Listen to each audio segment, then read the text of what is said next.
আমি নিজে বলছি, আমার বুঝ হওয়ার পরে আমি কারো জন্য এতটা কাঁদি নাই। আমি আমার এই নওজোয়ান শহীদ শরীফ উসমান হাদি রাহিমাহুল্লাহ তাআলা, তার জন্য আমার চোখের পানি যেটুকু পড়েছে।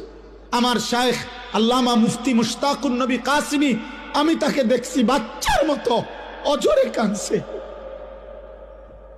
একসাথে ভাত খাইতে বসছি, ভাতের থালার সামনে পর্যন্ত হুজুরে দেখছি কাঁদতেছে। কয় মাওলানা, আমি তো ছেলেটারে ভুলতে পারছি না। আজকে তোমরা দেখছো, সারা পৃথিবী দেখছে, একজন 33 বছর বয়সের যুবক। এই যুবক ইমানদার ছিল। কাম কইরা যাইবা মরার পরও যখন তোমার মানুষ মনে করে এই যে আমার উসমান হাদি দেখছো না কয়দিনের ফলা, আমরা বয়স তো অর্ধেক নইবতে, আমার বয়সের অর্ধেক হইব তার বয়স। ফলারে লাড়া দিয়া লাইছে তো কয়দিনের ভিতরে, 1.5 বছরে না তারে আমরা চিনছি, এর আগে তো নামও শুনছি না। 1.5 বছরের ভিতরে লাড়া ফড়াই লইল, আমরা তো 54 বছরেও পারলাম না। উসমান হাদির মৃত্যুকে মেনে নিতে কষ্ট হয়। আল্লাহ তারে শাহাদাতের উচ্চ মাকাম দেখ। এই ছেলেটা এনসিপির কিছু তো ভালো আছে, যা দেশপ্রেমিক, সবচেয়ে বড় কথা ইসলামকে ভালোবাসে। হায়ার মতো যারা টাকার পেছনে দৌড়াও, তাকায় দেখ হাদি রাস্তা দিয়া হাঁটে, মানুষ এসে টাকা হাতে দিয়া দেয়।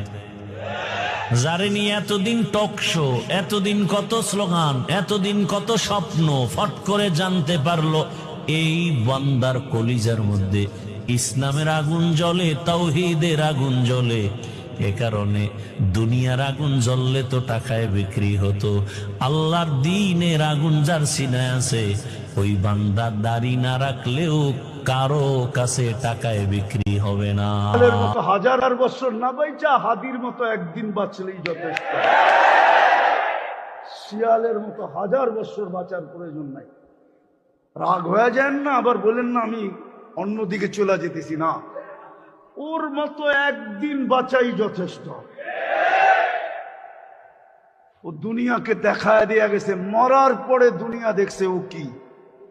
মরার আগে কেউ দেখে বোঝে নাই। বাইচা থাকলেও মনে হয় মানুষ এতটুকু বুঝতো না, মরার পরে যতটুকু বুঝছে। ঠিক না? মরার পরে যা পাইছে জানাজা দিয়া, এটি আহমদ ইবনে হাম্বল রহমতুল্লাহ আলাইহি বলছে, দুনিয়ার কিছু মানুষ তার পরিচয় দেয় জানাজা দিয়া। উসমান হাদি আধিপত্যবাদের বিরুদ্ধে নিজের স্পষ্ট ভাষণ দিছে, নিজের একটা আইডিওলজি যেটার সাথে ইসলাম যায় সেটাকে নিয়ে মাথা উঁচু করে দাঁড়াইছে। কত মানুষ 100 বছর বেঁচেছে, মানুষ এরকম পাগল হয় নাই। ওসমানের জন্য মানুষ কাঁদতেছে।